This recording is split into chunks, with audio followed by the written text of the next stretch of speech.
Welcome to the Australian Finance Podcast, a podcast for people who want to learn more about their personal finances and get the most from their money. This series is hosted by Kate Campbell from How to Money and Owen Raskovich from Rask Finance. The Australian Finance Podcast is provided for educational purposes only. The information is general in nature and does not take into account your needs, goals, or objectives. What that means is the information does not apply to you specifically. So consider getting the advice of a licensed and trusted professional before acting on the information. Kate, this is episode 3 of the Australian Finance Podcast. What are we talking about today? Today we're getting into debt and hopefully getting out of it in the same episode. Okay, good. Yep. We're going to tell you exactly how you can get into it and then what to look for to do the opposite of that. Yeah. Yeah, that's good. Okay, so we're going to touch on the major types of debt that people have, and these are sometimes called consumer debts. Mm-hmm. We're going to go through the good, the bad, and the really ugly. Yeah. And I think the best place to start with that is the ugly. So why don't we talk about, first of all, I suppose this overarching idea of the worst kind of debt and how that, I suppose, affects you from earning interest as opposed to paying it. So I think the first thing you've got to really work out if you're currently paying or making interest. So in the previous episode, we talked a bit about savings accounts. And in that case, hopefully you're earning interest. But with debt, you're going to be paying interest. And this interest can really vary from something down the lower end, maybe 3%, up until some of the companies are charging 70, 80% interest per annum. Which is crazy. That's insane. Yeah. And if you are paying interest, your money's working against you. So as soon as possible, you really want to get yourself out of that situation where you are paying interest to somebody else. And you really can't afford to have sort of that credit card personal debt. But if you do, the first priority before investing, before most other things, is really paying it down. Yeah, I think one of the things that we all know, and most listeners would know, is that credit cards generally are pretty bad. There are some people that use them effectively, but they're well in the minority. And, we all need to get out of debt. We know that. So what we're going to try and do with this podcast is, this episode in particular, is trying to help you get the strategies and the tools that we would recommend you use to do that. So we'll have heaps and heaps and heaps of show notes with links to really, really good resources that we could sit here for months and do a podcast and we probably still wouldn't touch on the experience and the skills that some of these resources have. So really make the most of them if you're in this situation. So why don't we jump off with credit cards? Yeah. So I think financial institutions love selling you credit cards because they're a great moneymaker for the institution itself. And they're such easy form of money that it can get into a really nasty debt trap really quickly because it's just so easy to, once you've got one, you can just spend it anywhere, just like a debit card.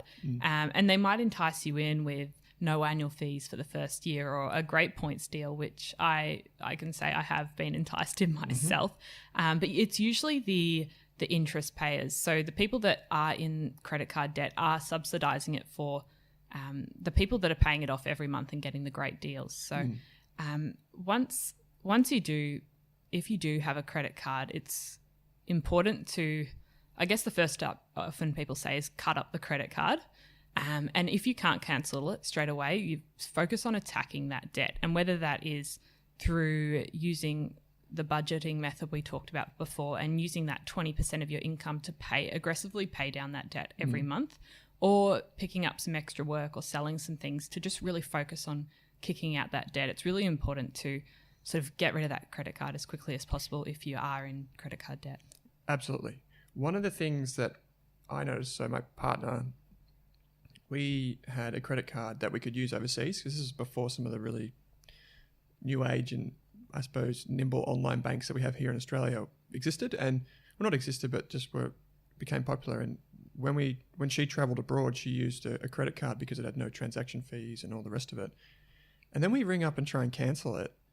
And man, do they just do everything in their power to, you can get 6 months, no fees. You've already paid this amount. You won't have to pay that amount. And they really want you to hang around. So the reason they want you to hang around is because they're still going to charge you fees, even if it's a zero balance often. Yeah. Every credit card is different. So read the T's and C's if you're really that inclined to keep it. But if you just cut it up, if you have like 3 credit cards and you cut them up and you just chuck them in the bin, you would be crazy not to then go and cancel them. It's going to be hard, but go and cancel them, because there's a chance that those 3 credit cards that you have all got fees, and I'm talking a few $100s a year. Yeah, annual fees can get pretty nasty. Oh yeah, very nasty. But there are some good bits, like you just acknowledged rewards points, but they definitely are subsidized by the people who have an unhealthy relationship with debt and pay the interest. For me personally, no credit cards. It's not something that I want to be associated with. Yeah. And frankly, I don't need to, because I've got my budget. I know what I can spend. We take out cash at the beginning of the week if we want to spend on things that maybe I like those wants rather than the needs. So I know how much I have to spend each week. I'm not going to go beyond that, but everyone's different. But I'll give you an example of how, we know that credit cards are bad, but I'm going to give you an example of just how bad they can be. So, and we'll link to this in the show notes. Let's say there's someone that has a $4,000 credit card debt, and the debt charges for 20% a year. So 20% every year you're paying to the bank. You could make the minimum repayments on this particular card, and it would be about 2% a year. So you're paying off 2% of the balance. So that's the interest plus the balance. Or you could use 20% of take-home pay and pay off the debt ASAP. And so let's say you could pay off an extra $100 per month. So not a great deal for some people. $100 a month, about $25 a week. Instead of paying the minimum amount on that credit card, 2%, which works out to be about $82 off the $4,000. If you did that, it would take you 40 years and 6 months to pay off that credit card. A very long time. So that's longer than your mortgage, right? Yep. For $4,000. And in that time, you'd pay about $15,000 of fees and in interest and interest. But if you pay that extra $100 a month, it'll be done in around about 2 years and 4 months. So you're saving almost $14,000 in fees and interest. And that is incredible. So you go from paying the minimum amount that the credit card company wants you to make, which is about 40 years, and you bring that right down to just over 2 years, just by paying an extra $100 a month. Yeah.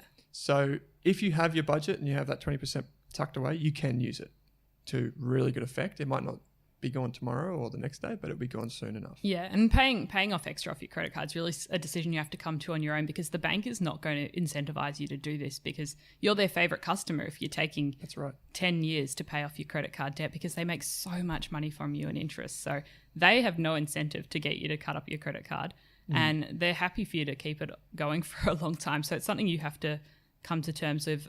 I'm going to get rid of this credit card. I'm going to pay it off, and I'm not going to get another one. For sure. We'll actually link to the Money Smart calculator, which is, I find, a really good one. Yeah. For showing if you just make a little bit more, might be even $5 a week, how great of an effect that can have on the balance of your credit card and the interest that you pay. So we'll link to that in the show notes.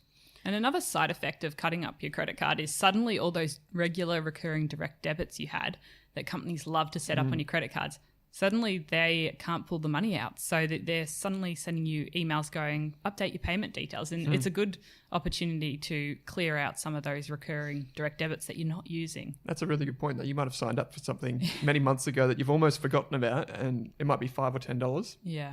It's not until the credit card's gone and the details are lost that they come knocking and say, you realise you're paying for multiple entertainment and music subscriptions. Yeah, that's right. You probably only need one. Netflix, Amazon, the list goes on. I reckon if that happened to me, there would be 10 things that I don't know about. But hey, I'm the expert, right? Quote unquote. So I shouldn't be saying that. But that's just true. That's who I am. Okay, so personal loans. Personal loans are probably like, if you think about the waterfall, and the worst one being credit cards, probably the next one is personal loan. And that can take a variety of forms. We've seen recently the introduction of something called Afterpay. Most people get personal loans for cars. Yep. Many people get them for holidays. And some people, and which is sort of the worst type of personal loan, is they get into them because they don't have the emergency fund. And it may have happened to you, and those personal loans just rip you off to the nth degree. I've seen sort of 60+% interest per annum, and that's nasty. Yeah, that's huge. So you'll see these advertised on the TV a lot of the times. Some of them might have fluffy bunny rabbits. Others might have, stores that you can go down to exchange your products for cash, and then they offer this service on the side. There's a lot of these operators out there. There are, and they're the modern form of loan sharks. Yeah. So instead of baseball bats, they've got a high-whiz website. That's it. It just looks really, really agile and really fun. And what could go wrong? These types of loans, I suppose, can be very, very dangerous because they can lock you in for a very long time. Yeah. And I want to give an example, but I'm going to give the example of a young person that might use a car. So let's say, because I did some numbers on this recently, and let's say there's a young guy, he's bought a car and he's paying 16.84% interest. So I just went to a bank website and used their calculator for these calculations, and this was an actual loan that someone of that age group could get. So they're paying 16.84% interest, but because they have a loan for the car, the bank requires that the car is fully insured. So you've got to pay fully comp car insurance. So it's a $25,000 car. It's taken out over 7 years. It's going to cost $17,200 in interest and $16,500 in insurance if you did it over the full term, right? Wow. But then you've got to keep it roadworthy and registered, which works out to be about $5,400 over the 7 years. Then you've got about $7,000 for average servicing and repairs, which you could well go beyond that, if you did a few burnouts or whatever. But then, all up, this is going to cost this young person $71,000 for a $25,000 car over 7 years, right? This isn't just about interest. This is about an unhealthy money decision that, you might look like a legend, a hero driving around. And the store's going to say you're the best person ever. And that's right. Like, give you a car with a nice bow on top. That's right. Yeah, exactly. You think this material item is going to bring you some sort of prestige or happiness, but at the end of the day, you're going to be $71,000 out of pocket. Yeah. We've all got to drive cars, so there's always going to be some cost, I suppose, unless you live really close to the city. But this is an example of how you can go from just a simple idea to being locked in for a very long period of time. Yeah, and maybe $25,000 is reasonable for a car, but suddenly 7 years later, if you're paying $71,000, you could get a much better car for that. That's right. Yeah. So this is an example. That's probably an example of a debt that's probably not a very good debt because the thing that you're buying with it isn't going up in price like a house would, for example. But we'll get to that in a moment. So now we know we've just been shocked by this person that's bought an expensive, well, not expensive car, but a car that's going to cost them almost 3 times as much. And we've got the example of a credit card and how making a very small repayment can really work wonders for you. What are 2 approaches that someone who's potentially looking at multiple forms of debt, what are 2 approaches that someone could use? Yeah, so the common ones I've really seen are the debt snowball and the debt avalanche method. Mm-hmm. So the debt snowball, you completely are disregarding the interest rates of your various consumer debts, so the personal loans, the car loans, the credit cards, and you start by paying off the smallest one first. So this really has psychological benefits. So you've got that sense of satisfaction of cutting up the smallest credit card, paying that off, and then just going from there. So it's kind of like start small and it snowballs, it gets bigger as it goes down. Yeah. And then the other one is the debt avalanche method, where you work out, you line up each of your debts and you pay the ones with the highest interest rates first. So that's that one, you might be paying the largest debt first, and it might take you a lot longer before you can smash out one of the debts, but you're paying the least interest by paying the maximum interest first. Yeah, that makes sense. So there's effectively 2 methods. One, you can start with small amounts and just knock them over, or you can just try and take the one that's potentially doing you the most harm. Yeah, I think the key here is that it's not going to be right for everyone, and you could use a mixture of both. Maybe just smash out to get started, smash out one of the small ones, and then attack the highest interest one. That's right. You might have a credit card that's only $400 in debt, right? And then you might see that there's a $500 annual fee for that credit card. So you think, well, I should just pay that $400 off before it rolls around to the annual fee, and then I'll focus on the one that I've got that's $5,000. Right? And that's another thing you've got to factor in the fees and things, because that doesn't get counted in the interest rate, but you might be getting charged a $400 fee on that particular credit card. There's something else that has popped up in more recent times, particularly in a younger demographic, which is this thing called Afterpay. My personal belief, and people are going to disagree with me on this, my personal belief is that it's probably in this personal debt credit card type of bucket, where, in my opinion, it may seem free, but it probably should be paid down ASAP. Yeah, and it gets you, I think I read in one of Scott Pape's newsletter, it gets you used to that, the using debt. And I think he called it the marijuana effect. The gateway drug. Yeah. Yeah. So you're getting used to Afterpay at a really young age, having a line of credit. And then that sort of gets you used to credit cards and personal loans later in life. So whether that is a trend that happens is yet to be seen. But I do think it could be quite harmful in the long term if you get used to having that regular credit and not paying for an item in full upfront.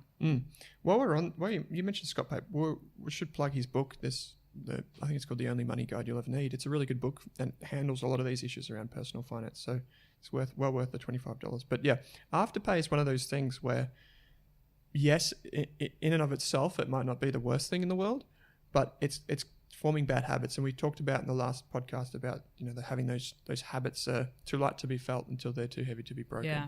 And that's a really good way to think about Afterpay, I've found.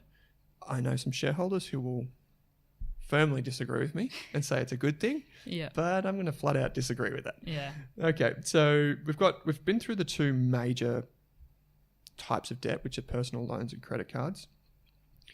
We've given you some options along the way, the Avalanche strategy, Snowball strategy, making just extra contributions.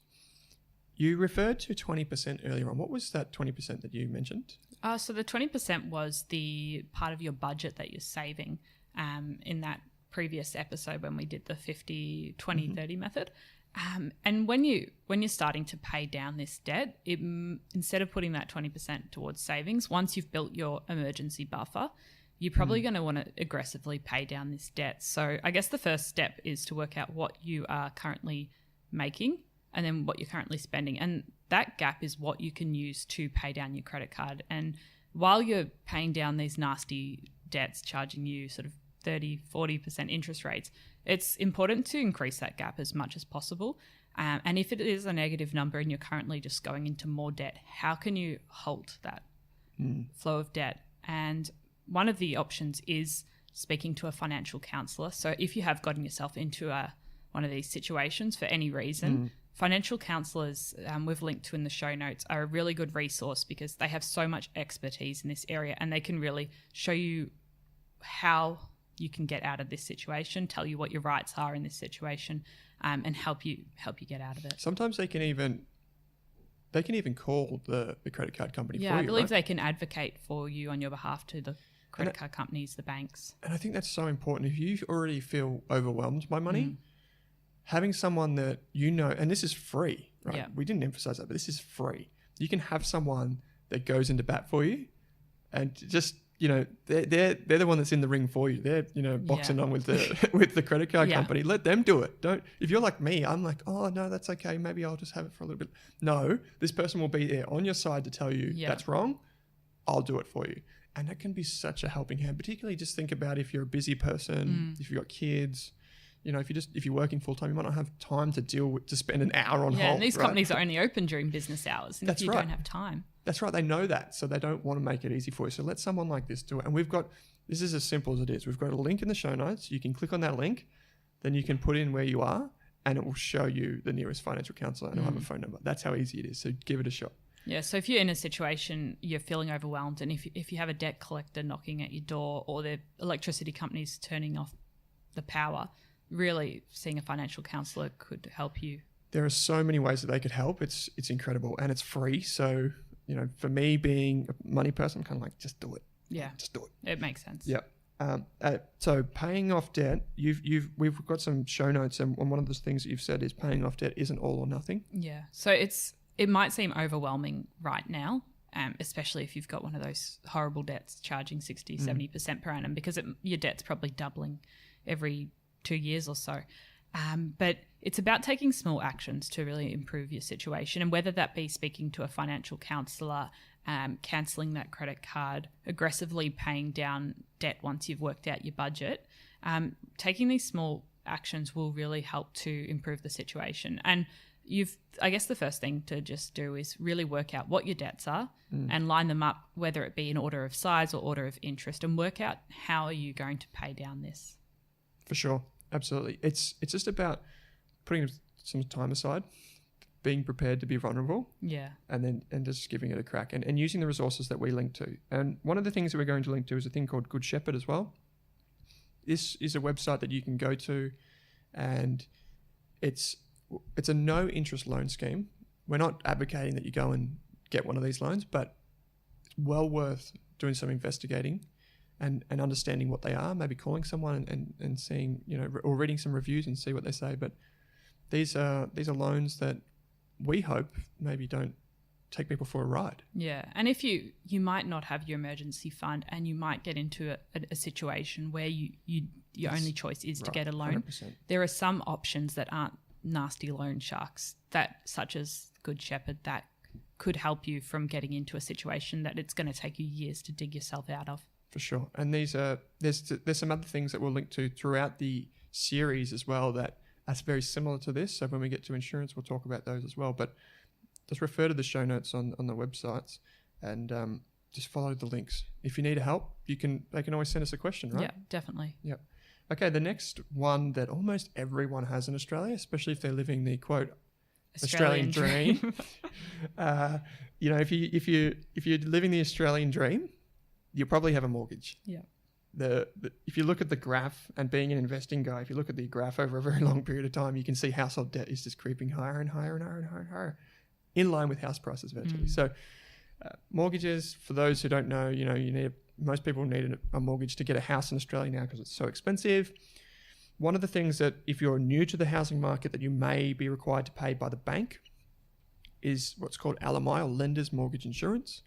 And Lender's Mortgage Insurance is a type of insurance that protects the bank if you haven't saved the right deposit, which is around about 20%.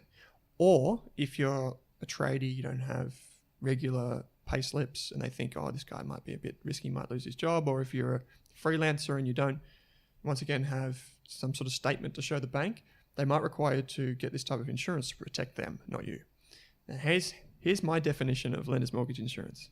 It's the most expensive thing you don't have to pay. So if you are in this situation, consider just saving a little bit more, because it might be a couple, might be $20,000 for LMI for a particular house. So, and it doesn't benefit you in any way. No, it doesn't. Apart from being able to have a smaller deposit, or maybe for those other reasons, the bank. That's it. It's for the bank's benefit. You're already paying stamp duty if you buy a house. You're already paying this LMI. You're paying fees to whoever, like a solicitor or someone. Don't just get them down as much as possible. I'll forgive you if you've got this is the way I think about it. I'll forgive you if you've got a credit card or whatever. But when it's a house, and it's probably the biggest purchase you're ever going to make in your life, just put in the effort and really think about it. So some of the things that we would look at with a mortgage are what we call the comparison rate versus the interest rate. So the comparison rate is something that you should focus on because it includes fees, whereas the interest rate is just something that looks really good. And it makes it look like, I'm only paying whatever percent, when the comparison rate's normally a little bit higher because it reflects everything. So focus on the comparison rate. Another thing is, people talk about the difference between a fixed and a variable mortgage. That just means that, the repayments with the fixed mortgage are the same every month, whereas with a variable, it will move month to month, or however often the bank sees fit. And that can be good because it's typically lower, but there's a chance that your interest rates can go higher. Now, here's the thing. You can always lock in a fixed rate, but you can't always jump out of a fixed rate. So when you have a fixed rate mortgage, they're generally set for 2, 3, 4, 5 years in advance.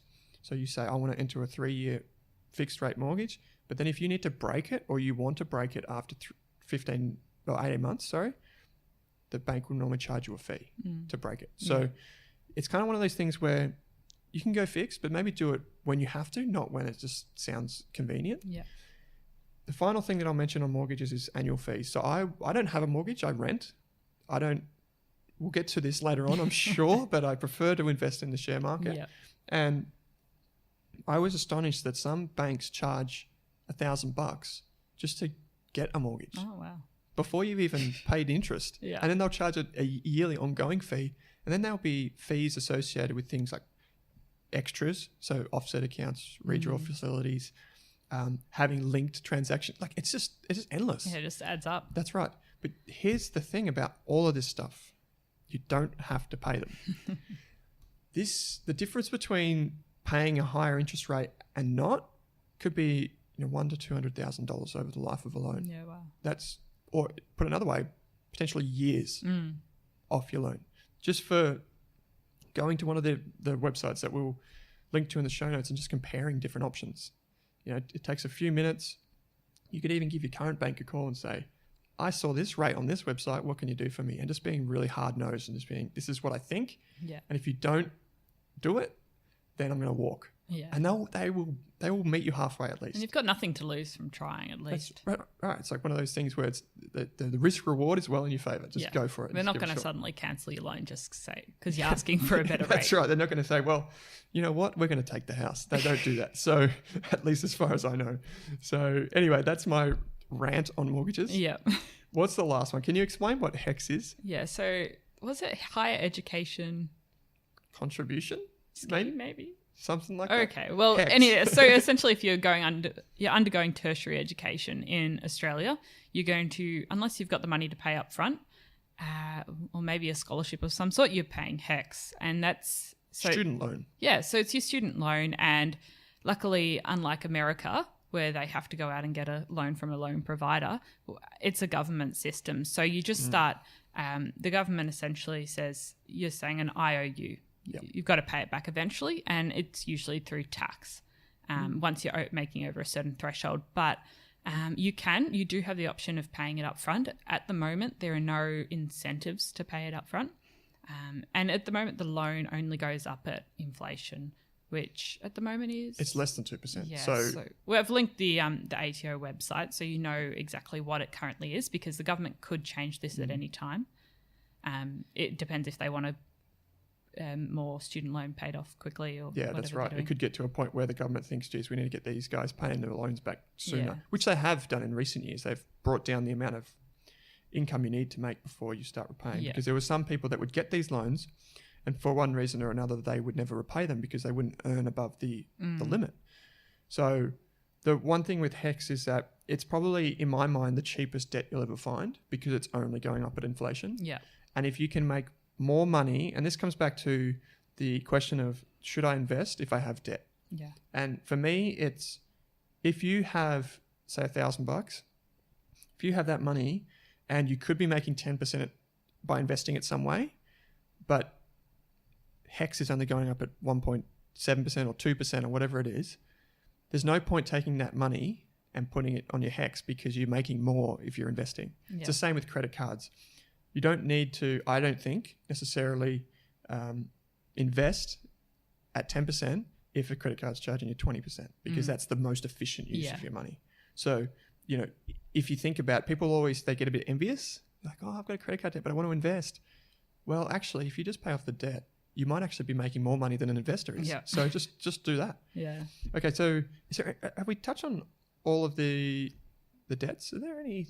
Yeah, I think that's the key ones. So I think the key action points from this episode are really working out, if you do have debt of any sort, working it out, listing down, even just on a piece of paper, writing down how much the debt is, what the interest rate is, and working out a strategy that works for you on how to pay it.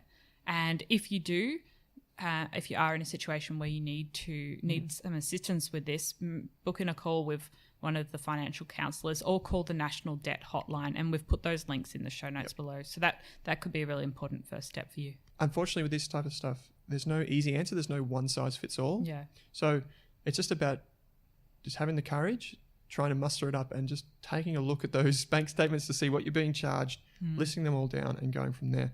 And once again, we're here for questions. So if someone wants to find us, Kate, where could they find you?